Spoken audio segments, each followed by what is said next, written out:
Hello, my dear friends. Today, we are going to talk about one of the most powerful books ever written about money, The Psychology of Money by Morgan Housel. This book is not about numbers, charts, or complex investing formulas. It's about how people think, feel, and behave with money. Because in real life, success with money is not about how smart you are. It's about how you behave when you earn it, save it, and spend it. The author, Morgan Housel, teaches us that money has little to do with logic and everything to do with emotion. You don't need to be rich to understand these lessons. You just need to listen, reflect, and apply them in your life. Now, let's begin our journey through the 19 lessons that can change how you think about money and about happiness. Lesson 1. No one is crazy. Everyone makes money decisions differently. Some save every penny. Others spend freely. Some invest in stocks. Others keep cash under a mattress. Why? Because each person's view of money is shaped by their life experience.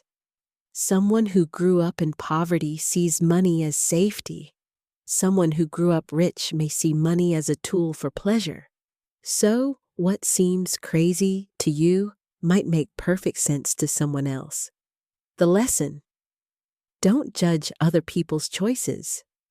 And don't assume your way is the only way. Understanding that everyone has a different money story helps you stay calm and wise. It reminds you to be humble, because your truth is not the only truth. Lesson 2. Luck and risk. Money and success are never only about hard work. They also involve luck and risk. Some people work extremely hard but still fail. That's risk. Others may be in the right place at the right time. That's luck. Morgan Housel reminds us of Bill Gates. He became rich and successful because of his talent. Yes, but also because he went to one of the only high schools in the world that had a computer. His friend, equally smart, took a small risk, and his life ended early. The point: never believe that success is only because of effort, and never believe failure means you are worthless. Be kind when you win. Be patient when you lose, because luck and risk visit everyone. Lesson 3. Never enough. Many people chase more money, more fame, more power. But sometimes, more has no end. There's a story in the book about a rich man who had everything but still wanted more, and lost it all in one greedy decision. The lesson is simple. Know when enough is enough. Enough means peace. Enough means sleeping well at night. If you always want more, you'll never feel satisfied. Remember, the hardest financial skill is not earning more, it's controlling your desire for more. Lesson 4. Compounding is the 8th wonder. Compounding means your money grows because it earns returns, and then those returns earn more returns. Small, consistent growth turns into something huge over time. Imagine you save $10 every week. It seems small, right? But over years, with patience, that amount can become large because of compound growth. The most important rule: start early and stay consistent. Compounding doesn't work with speed. It works with time. Albert Einstein called it the 8th wonder of the world. Morgan Housel reminds us that success in money, health, or learning all depends on the same principle: small actions repeated every day. Lesson 5. Getting wealthy versus staying wealthy. It's one thing to become rich. It's another thing to stay rich. Many people earn a lot, but lose it quickly because they take too much risk or show off. The lesson is this: getting wealthy requires courage and confidence. Staying wealthy requires humility and fear of losing what you have. Don't gamble everything just to grow faster. Be careful. Protect what you've built. To stay wealthy, you need these 3 habits. Save regularly. Avoid unnecessary risks. Be grateful for what you already have. Being rich for 1 year means little. Staying financially free for a lifetime. That's real success. Lesson 6. Tails. You win. In investing and in life, most results come from a few big events. 1 lucky break, 1 big idea, 1 right decision can change everything. This is called the tail effect. Think of a baseball player. He may swing 100 times but only hit a few home runs. Yet those few hits decide his career. It's the same with money. Most of your success may come from a few good investments or choices.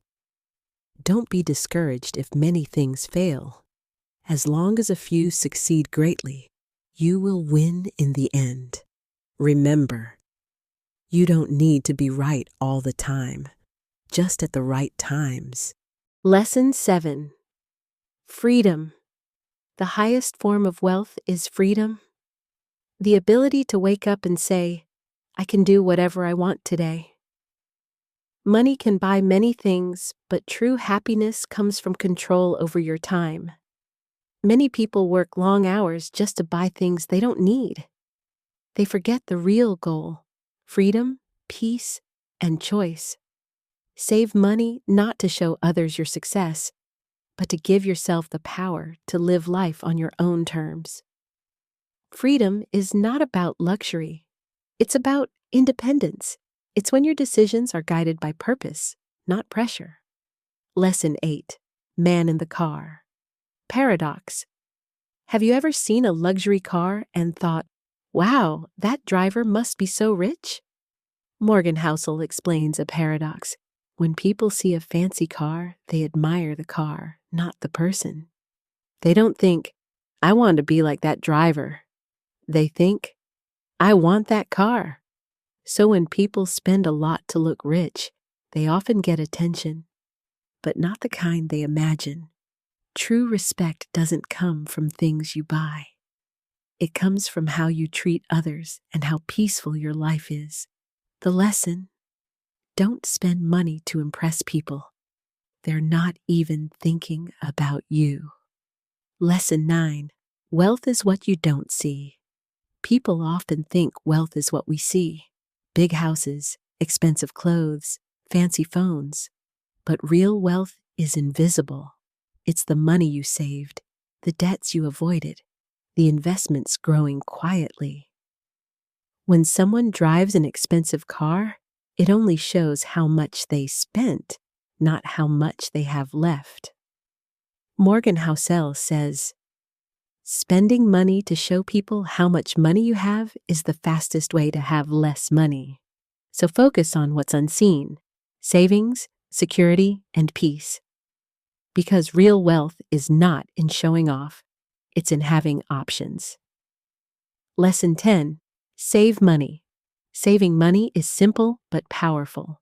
It's not about how much you earn. It's about how much you keep. You don't need a big reason to save. Just saving for the unknown future gives you safety and freedom. The world is unpredictable. Jobs can end.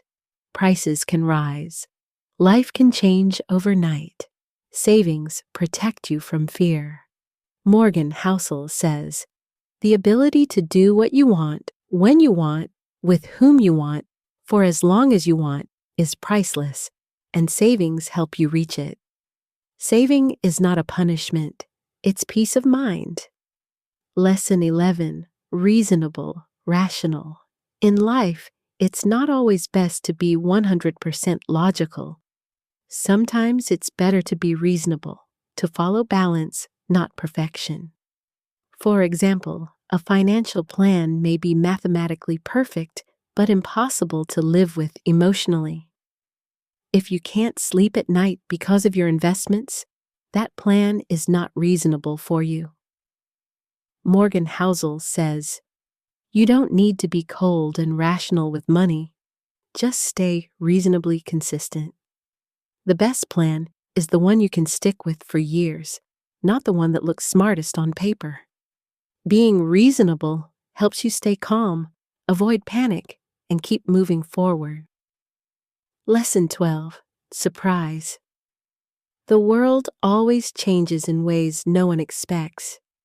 Even the smartest experts can't predict the future. No one saw the 2008 financial crash coming. No one predicted the global pandemic in 2020. Life surprises everyone. That's why you must always prepare for the unknown. The best investors and savers are not those who predict perfectly. They are the ones who stay flexible, patient, and ready for anything. So, instead of asking, what will happen next year? Ask, what could I handle if things go wrong? Expect surprises. That's the only thing you can count on. Lesson 13. Room for error. You don't need perfect plans. You need room for error, a safety margin when life doesn't go as expected. Always leave some extra space in your plans, savings, and time. If you need $1,000 a month, try to save $1,200. If a project takes 1 week, plan for 10 days. That extra room protects you from fear and mistakes.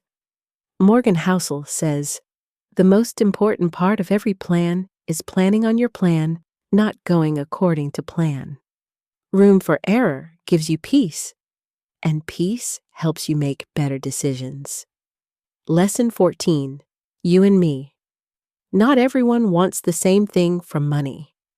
A young student saving for a laptop and a 60-year-old man saving for retirement have very different goals.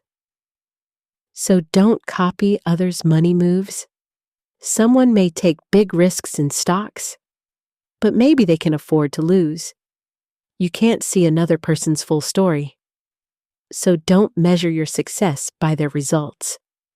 The best financial plan is the one that fits your life, not someone else's.